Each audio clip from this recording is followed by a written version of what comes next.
आधार ICF के YouTube channel में आप सभी ऑनलाइन और ऑफलाइन माध्यम से जुड़ने वाले स्टूडेंट्स का बहुत बहुत स्वागत है।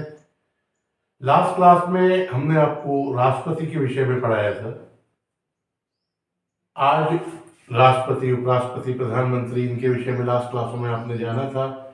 आज हम चर्चा करेंगे संसद के विषय में, भारत की संसद। तो हेडिंग बना लीजिए, संसद, पार्लियामेंट।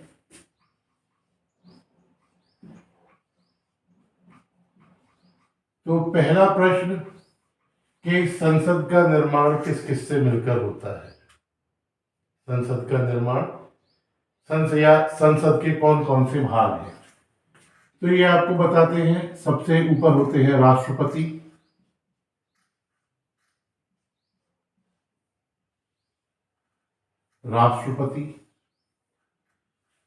फिर दो सदन, लोकसभा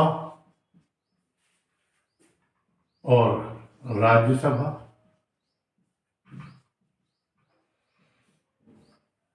तो हमारी संसद में कौन कौन शामिल है? राष्ट्रपति, लोकसभा और राज्यसभा। अब बात करते हैं इनके मेंबर्स। लोकसभा के चुनाव में आप लोग भाग लेते हैं, प्रधानमंत्री बनता है जिस चुनाव से। तो लोकसभा में जो मेंबर्स हैं वो maximum number of the member, अधिकतम सीमा हो सकती थी 552, जिसमें से 550 राज्य और 2 एंग्लो इंडियन अपॉइंट किए जाते थे राष्ट्रपति के द्वारा। वर्तमान में एंग्लो इंडियन के अपॉइंटमेंट की व्यवस्था को रोक दिया गया है। तो मैक्सिमम नंबर ऑफ लोकसभा कितने हो सकते हैं? 550। क्लियर? राज्यसभा में मैक्सिमम नंबर 250। 238 जो मेंबर्स आते हैं वो आते हैं यूनियन टेरिटरीज एंड स्टेट से, और 12 member appointed by president. Last class में आपको बताया था कि राज्यसभा में साहित्य वगैरह से संबंधित 12 लोगों की नियुक्ति राष्ट्रपति के द्वारा की जाती है, बताया था ना। तो सबसे पहले जो चर्चा करते हैं वो हम करते हैं किसके बारे में? आज राज्यसभा के बारे में। राष्ट्रपति आप पढ़ चुके हैं डिटेल, तो आज बात किसके बारे में करते हैं? राज्यसभा के बारे में। तो जो राज्यसभा के बारे में लिखते भी जाइए, जो महत्वपूर्ण तथ्य है राज्यसभा के बारे में वो यह है कि यह एक स्थायी सदन है जिसका विघटन नहीं हो सकता। यह एक स्थायी सदन है जिसका विघटन नहीं हो सकता। इसे उच्च सदन भी कहा जाता है। इसे उच्च सदन भी कहा जाता है। ये भी लिखवा दे रहे हैं, लिख लीजिए।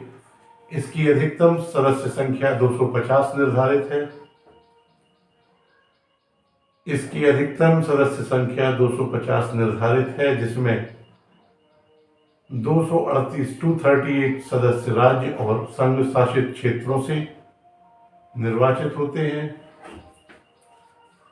जिसमें से 238 सदस्य राज्यों तथा संघ शासित क्षेत्रों से निर्वाचित होते हैं,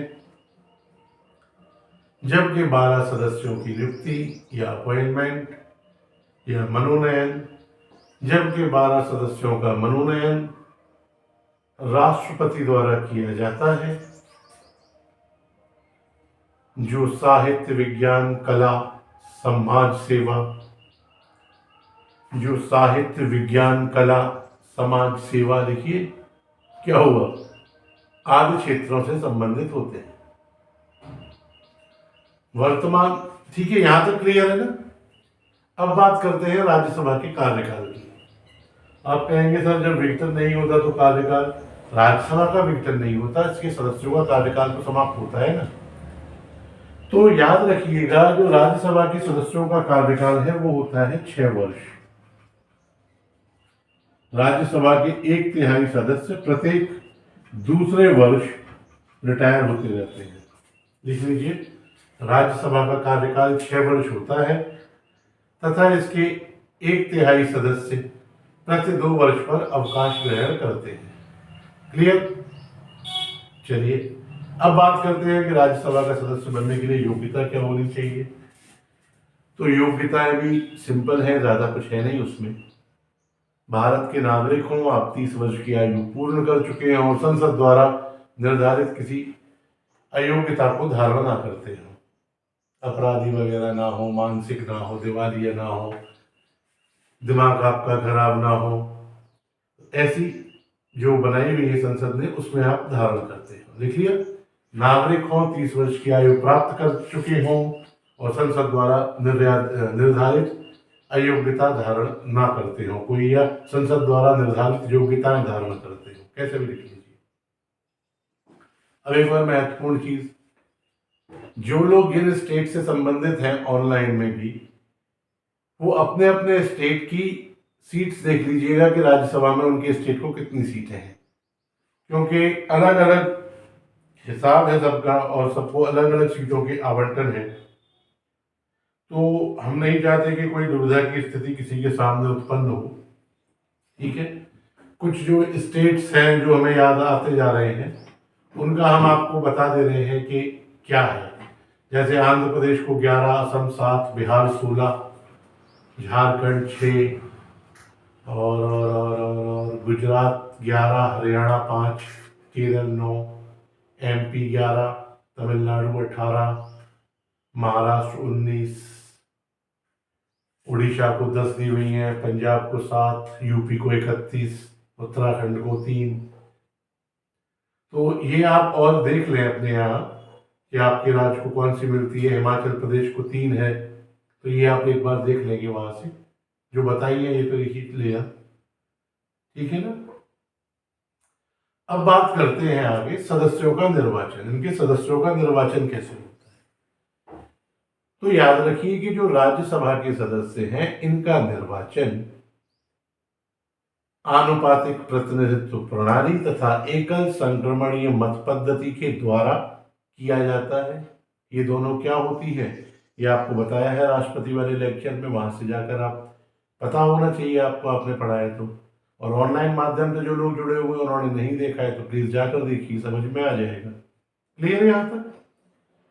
आनुपातिक प्रतिनिधित्व प्रणाली द्वारा एकल संक्रमणीय मत, तो इस प्रकार से क्या होता है, होता किसके द्वारा है, इसमें भाग लेते हैं आपके विधायक। राज्य की विधानसभा के जो निर्वाचित विधायक है वो राज्यसभा के मेंबर्स का चुनाव करते हैं। ठीक है, एक चीज और ध्यान रखिएगा महत्वपूर्ण, पहले ये प्रावधान था कि राज्यसभा के निर्वाचन में या उम्मीदवार वो व्यक्ति जो बनना चाहता है उसे उस राज्य का निवासी होना चाहिए, लेकिन 2003 में यह व्यवस्था की गई है कि कोई व्यक्ति अगर राज्यसभा का चुनाव लड़ना चाहता है तो यह आवश्यक नहीं है कि वह संबंधित राज्य का नागरिक हो या संबंधित राज्य की जो मतावली है, जो मत सूची है उसमें उसका नाम हो। व्यक्ति का देश की किसी भी मत सूची में नाम हो, वो किसी भी राज्य से चुनाव लड़ सकता है। क्लियर, ठीक है ना। क्यों किया गया, ये सुविधा के लिए पार्टीज ने अपनी किया। कुछ विवादास्पद प्रश्न होते हैं मित्रों, ये पत्रकारिता की क्लास नहीं है तो उनके आंसर यहाँ देना थोड़ा हमारे लिए दुर्लभ हो जाते हैं, क्योंकि कैमरा भी देख रहे हो आप चल रहा है, ये कहाँ कहाँ पहुंचेगा। क्यों चाहते हो हमें किसी लफड़े में डालना, ठीक है ना। तो अब बात करेंगे आगे किसकी, राज्यसभा के पदाधिकारी। कि राज्यसभा के पदाधिकारी कौन कौन होते हैं। सबसे पहली चीज बताया था, ये आपको बता चुके हैं, फिर एक बार बता दे रहे हैं, पुनः लिखवा दे रहे हैं। भारत के जो उपराष्ट्रपति होते हैं वो राज्यसभा के सभापति होते हैं। ठीक है, उपसभापति राज्यसभा के क्या होते हैं, जो उपराष्ट्रपति है वो राज्यसभा के सभापति होते हैं। इसमें एक उपसभापति का भी चयन किया जाता है राज्यसभा में उसके मेंबर्स के द्वारा। उपसभापति अपना त्याग पत्र सभापति को देता है, हाँ लिख लीजिए, उपसभापति अपना त्याग पत्र सभापति को देता है। ठीक है ना।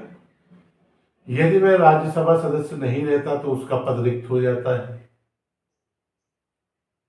क्लियर है ना। उपसभापति अगर राज्यसभा का मेंबर नहीं है तो पद खाली होगा ही ना।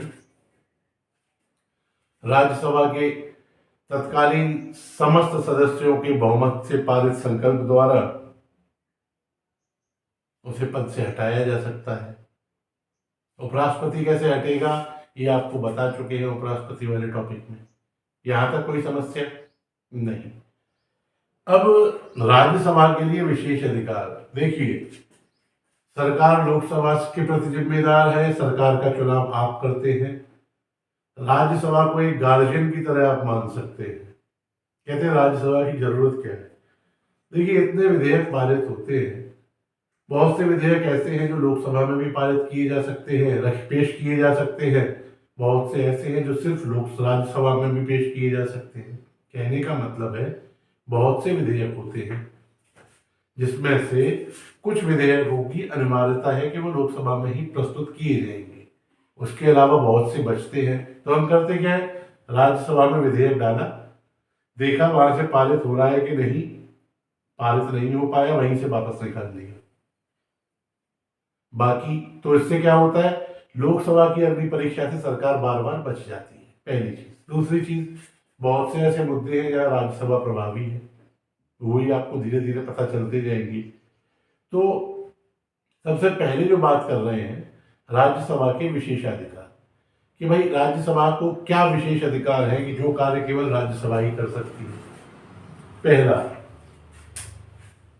ये बना लिया सबने, से हटा दें।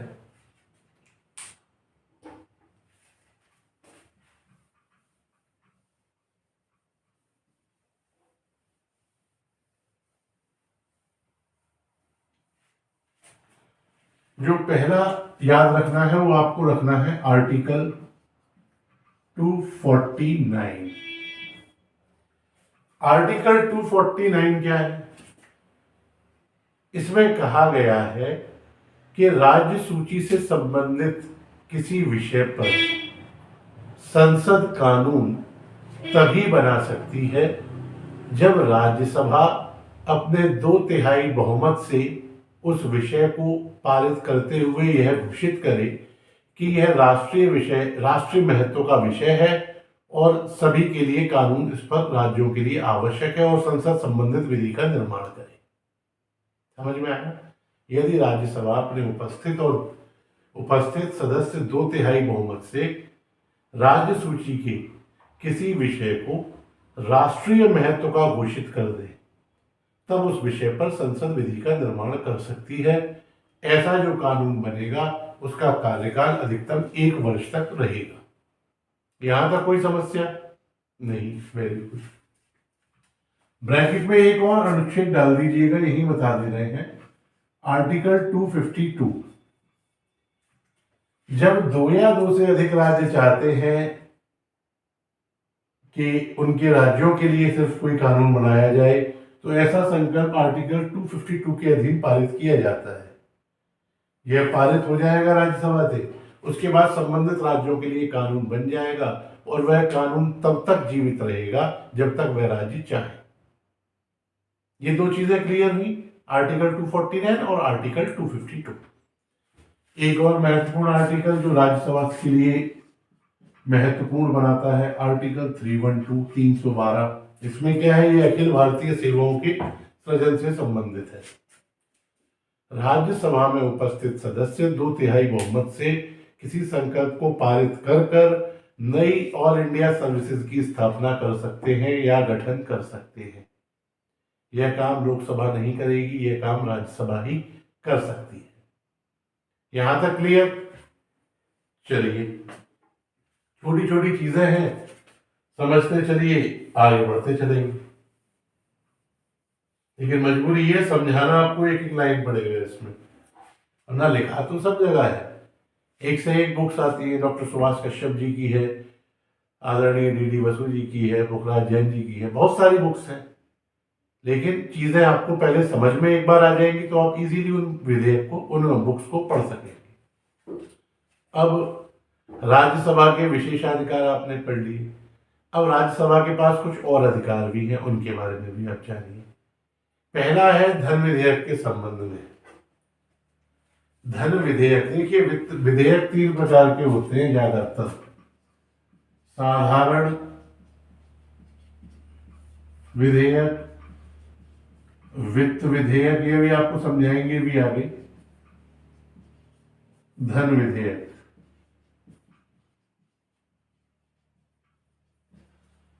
साधारण विधेयक ऐसे नाम से ही सिंपल विधेयक जो होते हैं वो आते हैं। वित्त विधेयक ऐसे विधेयक होते हैं जिसमें कि मुद्रा के लेन देन संबंधी मामलों के अलावा अन्य मामले भी होते हैं, विकास संबंधी मामले, जैसे बजट। बजट क्या है? एक वित्त विधेयक है। बजट में क्या होता है? विकास के लिए राशि के आवंटन भी होते हैं, दूसरी तरफ टैक्सेस वगैरह को घटाना बढ़ाना ये सब भी होता है। तीसरा होता है धन विधेयक। धन विधेयक में केवल मुद्रा संबंधी मामले, विकास का कोई मामला नहीं, केवल मुद्रा संबंधी मामले।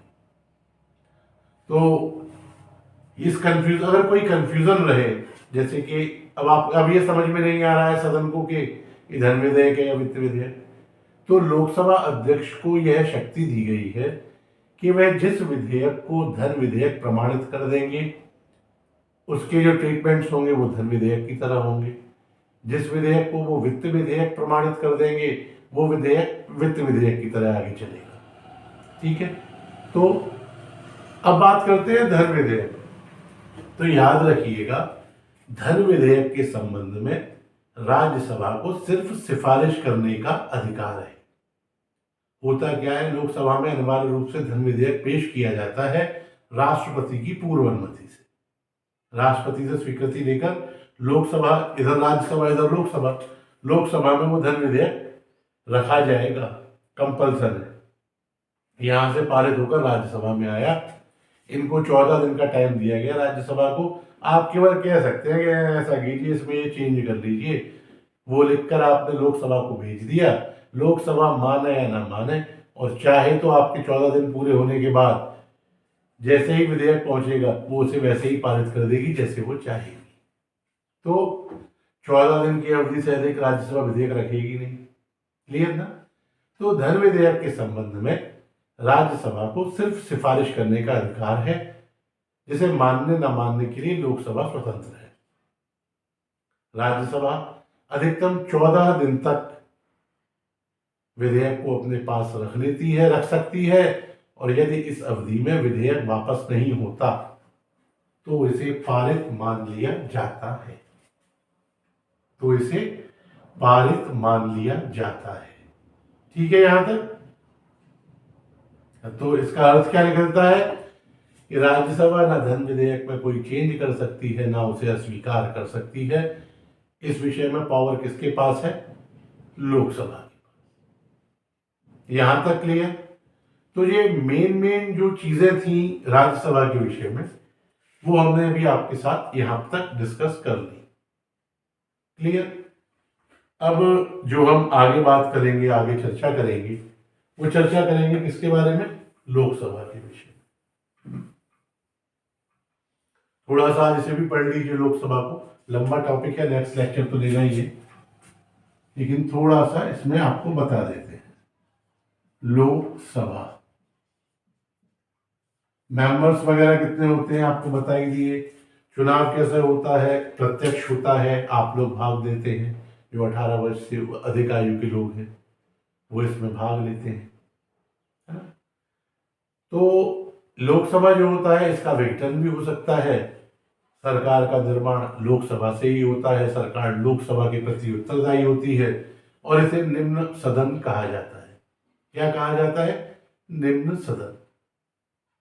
लिख लीजिए, इसे निम्न सदन कहा जाता है। सरकार का निर्माण लोकसभा से होता है, सरकार लोकसभा के प्रति उत्तरदायी होती है, प्रत्यक्ष निर्वाचन प्रणाली के अनुसार इसका चुनाव होता है। तो लोकसभा की संरचना लिख चुके हैं, बताएं और बताइए, आपको बता चुके हैं। वर्तमान में लोकसभा में कितने मेंबर हैं? 543 आंग्ल भारतीय हटाने के बाद, वरना 545 थे। ठीक है, अब एक आयोग होता है परिसीमन आयोग, वो भी यही जान लीजिए, आगे भी बताएंगे। परिसीमन आयोग, इसकी डिटेल्स और आपको आगे देंगे, अभी जितना आपको यहां जरूरी है यहां बता दे रहे हैं। आपके देश में जो आपके देश में जो संसदीय क्षेत्र वगैरह का निर्धारण होता है वो किसकी सिफारिश के आधार पर बांटा जाता है? वो बांटा जाता है परिसीमन आयोग की सिफारिश के आधार पर। परिसीमन आयोग सिफारिश करता है कि कितना क्षेत्र पे आपको एक सीट दी जाएगी किसी राज्य को।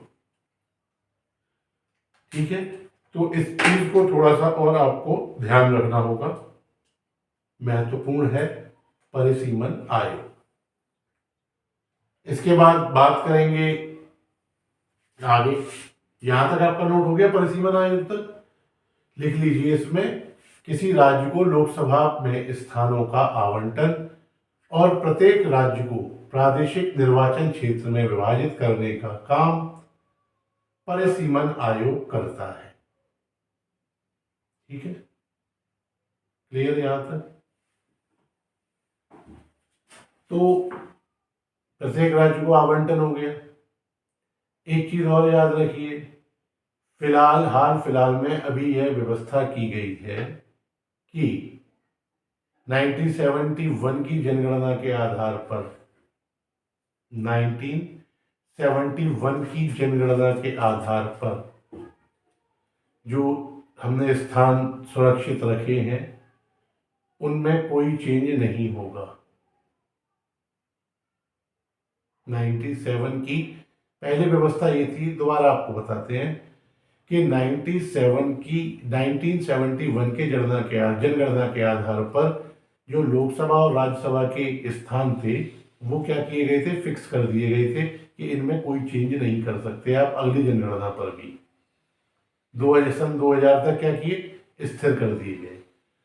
उसके बाद क्या हुआ, 86वें संविधान संशोधन 2001 के द्वारा 2026 तक यह व्यवस्था बढ़ा दी गई कि 2026 तक स्थान चेंज नहीं किए गए। तो 2026 तक 2026 तक अब स्थान निश्चित है इन लोकसभा और राज्यसभा की सीटों की संख्या में, उसमें कोई परिवर्तन नहीं किया जाएगा।